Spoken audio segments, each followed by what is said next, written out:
नमस्कार दोस्तों।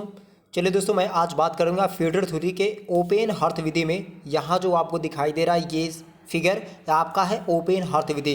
तो ओपन हर्थ विधि के बारे में हम जान लेते हैं किसमें इसमें स्टील स्क्रैप को कितनी मात्रा डाली जाती है और इस भट्टी को किस तरह के फेरोसाइलिक या फेरोमैग्नीज आवश्यकता क्यों मिलाया जाता है। चलिए सबसे पहले हम जान लेते हैं इस विधि के निर्माण जो होते हैं या निर्माणकर्ता जो है इसे सीमेंज नामक व्यक्ति ने किया था। कौन से? सीमेंज नामक व्यक्ति ने किया था। किसने किया था? सीमेंज नामक व्यक्ति ने किया था। इस भट्टी का निर्माण या नामक व्यक्ति ने किया था। ठीक है, यह एक जर्मन का वैज्ञानिक था। कौन था जो इस भट्टी का निर्माण किया था? वो कहाँ था? तो जर्मन का वैज्ञानिक था। कौन था? जर्मन का एक इंजीनियर था।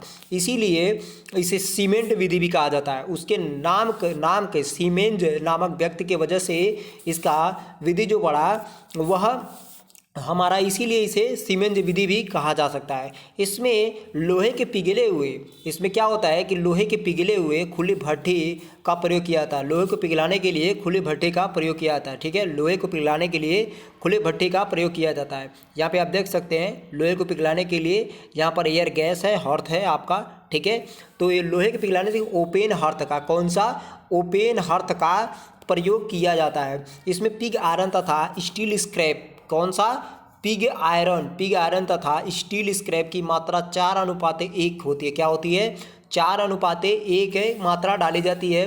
भट्टी को कोयले की गैस के द्वारा गर्म किया जाता है। किसके द्वारा? कोयले की गैस के द्वारा।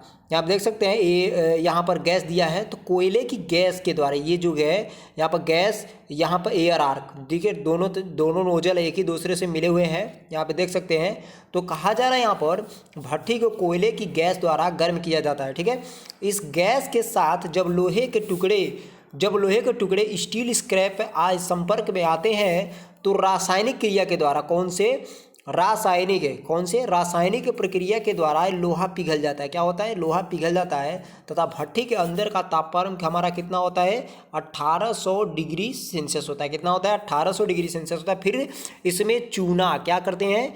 चूना पत्थर फ्लश के रूप में डाला जाता है। ठीक है, चूना पत्थर फ्लश के रूप में डाला जाता है और वो कितने, लगभग 2 से 3 घंटे के पश्चात ही मैग्नीज कार्बन, मिट्टी इत्यादि पिघले हुए लोहे से अलग हो जाती है। क्या? मैग्नीज कार्बन या आपका क्या है, कार्बन जो होते हैं मिट्टी इत्यादि पिघले हुए लोहे से अलग हो जाती है। ठीक है, फिर पिघले हुए लोहे में से नमूना लेकर प्रयोगशाला में कार्बन की मात्रा देख ली जाती है। अब ले जाके हम मान लीजिए पिघला हुआ लोहा है तो इसमें कार्बन का परसेंटेज कितना है, प्रयोगशाला में ले जाके हम इसको देख लेते हैं। ठीक है, देख ली जाती है। कुछ समय के बाद धातु उबालने लगती है और कुछ ही समय के बाद उबलने लगती है धातु। अब इसको उबालते हैं तो धातुमल जो होता है वो तैर के बाहर निकल जाता है। कुछ समय के लिए गैसें, हवा बंद कर दी जाती हैं। जो गैस और हवा हम दे रहे हैं इस भट्टी में, वो क्या किया जाता है? बंद कर दी जाती है। धातुमल पपड़ी की तरह थोड़ा सख्त हो जाता है, बंद करने से सख्त हो जाता है। ठीक है, धातुमल क्या होता है? सख्त हो जाता है और इस पर से ऊपर से उतार लिया जाता है और सख्त होने के कारण इसको क्या किया जाता है? ऊपर से हटा दिया जाता है। जब अगर उच्च कोटि की स्टील चाहिए तो इसे तैयार इस्पात में, अब जो इस्पात हमारा बचा हुआ है, पहले तो हमने पपड़ी को हटा दिया, धातुमल को हटा दिया, अब जो बचा हुआ है उसमें, उस इस्पात में हम क्या मिला देंगे? तो यहाँ पर आपको बताते हैं फेरोसिलिकन मिला देंगे या फेरोमैग्नीज मिला देंगे, तो वो बहुत ही अच्छा गुणकारी आवश्यकता अनुसार हम लोग बना सकते हैं उस लोहे को। पिघली हुई धातु को लैडल्स द्वारा इंगट्स में डाल दिया जाता है। ये इंगट्स कितने 1.5 है मीटर के, कितने मीटर के लंबे होते हैं। इंगट्स को लाल गर्म हालत में रोलिंग मिल्स में छड़ों के रूप में परिवर्तित किया जाता है और इनको क्या किया जाता है? लाल गर्म की हालत में ही जो गला हुआ लोहा है उसको एक प्रकार का सांचा मान लो उसमें डाल दिया जाता है और रोलिंग मिल में ले आकर पतले छड़ू गले हुए लोहे से क्या किया जाता है? हम लोग बिल्कुल आसानी से इसको निकाल सकते हैं। तो ये तो होता है ओपन हर्थ विधि। ठीक है, थोड़ा हम यहाँ पर इमेज में, चित्र में देख लेते हैं कि ये चित्र हमारा क्या कह रहा है। ठीक है, थोड़ा सा इसको हम छोटा कर रहे हैं। चलिए, ये आपको अब पूरा दिखाई दे रहा होगा यहाँ पर। ठीक है। तो ये अब आपको पूरा दिखाई दे रहा है यहाँ पर आप देख सकते हैं GP1 दिया है आपका, यहाँ से एक नोजल ये है और एक नोजल ये है आपका, ठीक है। तो यहाँ पर गैस GC1 दिया है, आर्क AC1 दिया है, ठीक है, यहाँ से। तो ये दोनों क्या करते हैं कि जो क्या कहते हैं कि गर्म हवाएं यहाँ तक पहुँचाते हैं, हर्थ तक, भट्ठी तक पहुँचाते हैं, और यहाँ पर मटेरियल को डाला जाता है और मटेरियल को क्या किया जाता है, पिघलाया जाता है, ठीक है। तो ये इसका पूरा तरीका है, और बाकी ये सारे आपके क्या है, ढांचा है, एयर बनाया गया है, ऑपरेटिंग तरीका बनाया गया है, ठीक है।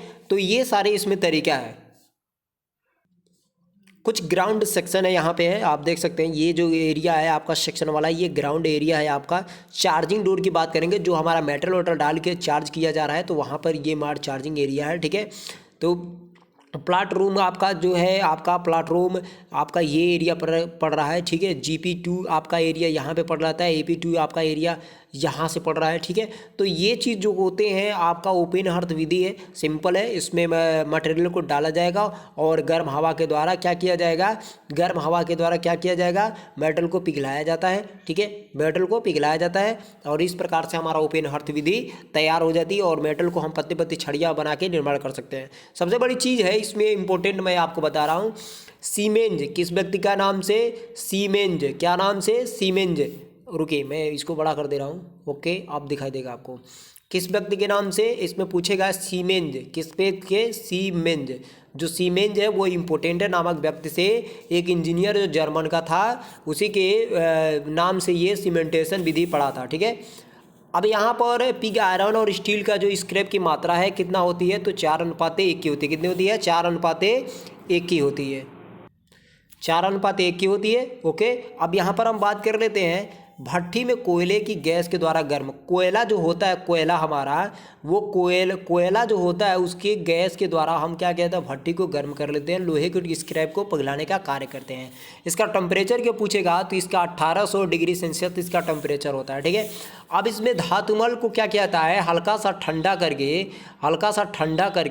इसको क्या कहता है, हल्का सा ठंडा करके पपड़ेदार बनाया जाता है, जिससे उसके धातुमल को आसानी से ऊपर से हटाया जा सके। अब जो इस्पात हमारा होता है उसमें क्या करते हैं हम लोग, फेरोसिलिकन तथा फेरोमैग्नीज आवश्यकता अनुसार मिला के उस लोहे की क्वालिटी को बदल लेते हैं, ठीक है। लेडल्स मतलब जो छोटे छोटे ब्रैकेट्स होते हैं उसमें क्या होते हैं, धातु को पिघले हुए इस्पात को उसमें डाल देते हैं, और डालने के बाद से सांचे को इसी तरह से गर्म अवस्था में लेके जाते हैं, और ले जाने के बाद इंगर्स में डाल देते हैं, और वो इंगर्स 1.5 मीटर के लंबे होते हैं, और वो इंगर्स लाल गर्म हालत में रोलिंग मिल्स में छड़ों के रूप में परिवर्तित कर दिया जाता है, छड़ के रूप में परिवर्तित कर दिया जाता है, ठीक है। तो ये होता है सीमेंटेशन विधि। तो मान के चलिए जो छड़ जो बनती हैं सीमेंटेशन विधि से बनके तैयार होती हैं, और ये सबसे अच्छी विधि है यहाँ पर, ठीक है। तो ये आपका आई होप आपको ओपन हर्थ विधि बिल्कुल समझ में आएगा, और ये कंफर्म है कि आपका इम्पोर्टेंट जो है आपका सीमेंटेशन है, आपका 4.1 अनुपात की मात्रा है, 1800 डिग्री सेल्सियस है, और आपका फेरोसिलिकन है, फेरोमैग्नीज, ये चीज़ होते हैं आपका इम्पोर्टेंट इसमें। चलिए दोस्तों, अगले वीडियो में मिलते हैं, नमस्कार।